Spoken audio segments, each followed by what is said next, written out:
आज की हमारी कहानी है। दुआ करें आपकी जैसी सास आपकी बेटी को ना मिले। आज इस घर में सोनाली की पहली रात थी।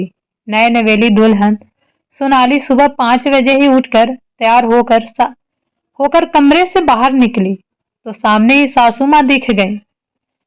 सोनाली उन्हें देखते ही झुककर पैर छूकर खड़ी हो गई और पूछा, माँ जी, जो नाश्ते में बना है बता दे, मैं बना देती हूँ। तब सोनाली की सास बोली, अरे नहीं बहू, आज तेरा इस घर में पहला दिन है और इतनी सुबह सुबह क्यों जाग गई बहू। वो तो हमारा जमाना था जब सास से पहले बहुओं के जागने का रिवाज था। कल से आराम से जागना, जैसे मेरे लिए मेरी बेटी है वैसे तुम मेरे लिए। सोनाली तो बहुत खुश हुई कि सासू माँ तो बहुत अच्छी सोच रखती हैं। सासू माँ की बात सुनकर सोनाली मन ही मन खुद पर इतरा उठी। कितना अच्छा घर मिला है मुझे, यहाँ तो मुझे माँ की कमी महसूस ही नहीं होगी। सासू माँ बहुत अच्छी हैं, मैं भी इनको अपनी माँ की तरह प्यार करूंगी। कुछ दिन बाद सोनाली रसोई में चाय बना रही थी। तब सोनाली की सास आई। अरे बहू, अभी तो तेरी मेहंदी के रंग भी फीके नहीं हुए हैं। पहली रसोई हो गई ना, बस रस्म हो गया, इतना ही काफी है। अभी आराम करो, ये सब काम तो जिंदगी भर करने हैं, मैं कर लूंगी सब। सासू माँ सोनाली के हाथ से कलछी ले प्यार से कहती हैं। नहीं नहीं मम्मी जी, ऐसे कैसे, जब हम दोनों घर में हैं तो आप अकेली क्यों करेंगी।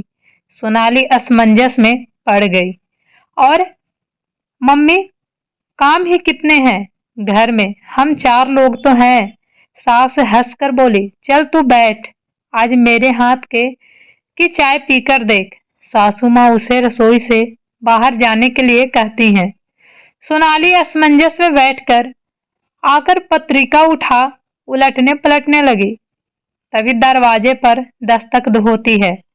दस्तक की आवाज से सोनाली दरवाजा खोलती है और पड़ोस की रेखा चाची अंदर आती हुई पूछती है, अरे बहू, तेरी सास कलावती कहाँ है। रसोई में है, धीमे से सोनाली जवाब देती है। अच्छा बोल पड़ोसी चाची। सोनाली को घूरती रसोई में चली गई। नहीं नहीं बैठूंगी नहीं, तेरी हालत पर तो तरस आ रहा है। अपनी बहू को ही चाय नाश्ता करा। बहू ये ले, आचरण सही नहीं है। बेचारी बूढ़ी सास रसोई में खपे और बहू मजे करे। बोलती हुई चाची सोनाली को घूरती चली गई। सोनाली को ऐसा महसूस हुआ जमीन फट जाए और वो समा जाए। तब सास आ गई और बोली, छोड़ बहू, आग लगाने की तो इसकी पुरानी आदत है, मैं चाय लेकर आती हूँ। बोलकर कलावती जी रसोई की ओर चली गईं। एक दिन शाम को जब निखिल ऑफिस से आया तो सोनाली रसोई में खाना बना रही थी। तब सासू माँ ने सोनाली को आवाज दी और निखिल से बोली, जाओ तुम दोनों कहीं घूम आओ, नई नई शादी हुई है, 100 अरमान होते हैं हर लड़की के। जा सोनाली, जल्दी जा, तैयार हो जा। बिल्कुल घर घुस्सू है ये लड़का, पत्नी को लेकर कहीं आता जाता नहीं है। लड़कियों की कितने चाहते होती है, समझा ही नहीं है। जब तू तैयार हो जा। सासू माँ खुश होकर कहती हैं, लेकिन मम्मी जी, घर के सारे काम पड़े हैं और हमारी साहिका सब्बों को भी आपने आज ही छुट्टी दे रखी है, आपकी किट्टी भी है, ऐसे में कैसे। सोनाली जो कि सासू माँ के साथ बैठ ही गई। आश्चर्य से सासू माँ को देख बोल रही, बहुत तू परेशान क्यों हो रही है, सब हो जाएगा, कोई बड़ा काम थोड़े है ना। निखिल ले जाए इसे।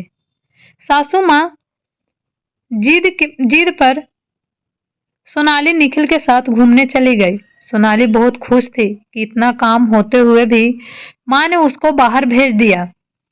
लोग पता नहीं क्यों सास को इतना बुरा कहते हैं, मेरी सासू माँ तो कितनी अच्छी हैं। सोनाली का पूरा ध्यान सासू माँ की तरफ ही था। वो अपने पति निखिल से बोली, घर चले क्या निखिल? बस आउटिंग हो गई, मम्मी जी अकेले कैसे मैनेज करेंगी? वो तो इतनी अच्छी हैं कि सिर्फ हमारे बारे में सोचती हैं, लेकिन उनका ध्यान रखना हमारा भी तो फर्ज बनता है। कोल्ड कॉफी पीने के बाद सोनाली कहती है। निखिल कहता है, ठीक है, दोनों घर के लिए निकलते हैं। तभी निखिल के किसी दोस्त का फोन आ जाता है। सोनाली, मुझे कुछ काम है, तुम कैब लेकर घर चलो, मुझे 2-3 घंटे लग जाएंगे। निखिल कहता है, ठीक है, कहकर सोनाली कैब लेकर घर की ओर रवाना हो गई। कलावती, बहू कहाँ है तेरी? पता नहीं था क्या उसे कि आज तेरी सहेलियां आने वाली हैं? अकेली जुटी पड़ी है। शर्मा जी की आवाज सुन सोनाली के कदम दरवाजे पर रुक गए। तब सास की आवाज आती है, क्या कहूँ, पता था उसे सब, लेकिन घर में पैर टिकते कहाँ है उसके। सबो भी नहीं आएगी, ये भी जानती थी वो, लेकिन मेरी किस्मत। पहले सासू माँ की सेवा में लगी रही और अब बहू के। उस दिन तो तूने देखा ही था बर्मा।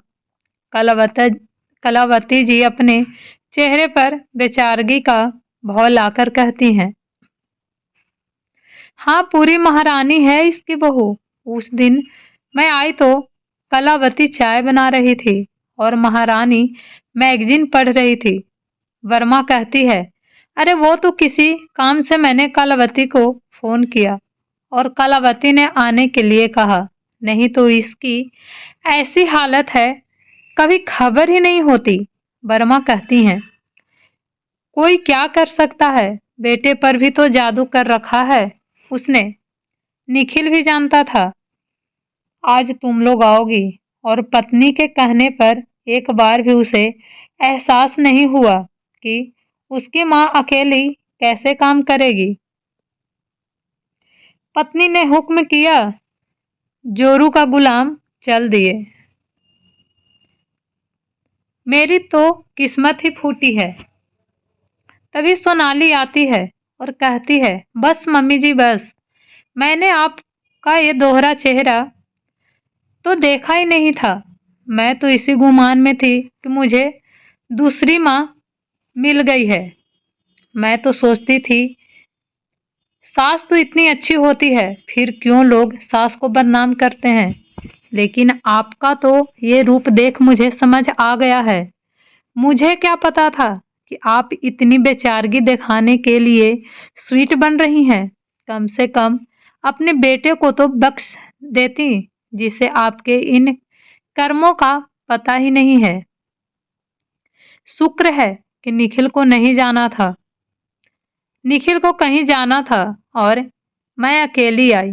आपका ये रूप देखकर और बिन किए का लांछन सुन क्या गुजरती उन पर। आप तो आज अपने बेटे की नजरों में गिर जाती। माँ जी, आपकी एक बेटी है, दुआ करूंगी आपके जैसी सास उस मासूम को ना मिले। अब अपनी सहेलियों को मेरे कहे का अर्थ समझाइए। मेरी जरूरत लगे तो बेझिझक बुला लीजिएगा। बोलती हुई सोनाली सब पर सरसराती निगाह डालती अपने कमरे की ओर बढ़ गई। सोनाली के कीन विश्वास और मान का आज खून हो गया था। वो तो बहुत खुश थी, लेकिन आज उसकी सास का असल चेहरा उसके सामने था। आज सोनाली की सारी गलतफहमी दूर हो गई थी। अगर आपको ये कहानी पसंद आए तो मेरे चैनल को लाइक एंड सब्सक्राइब ज़रूर कीजिएगा। Thank you so much.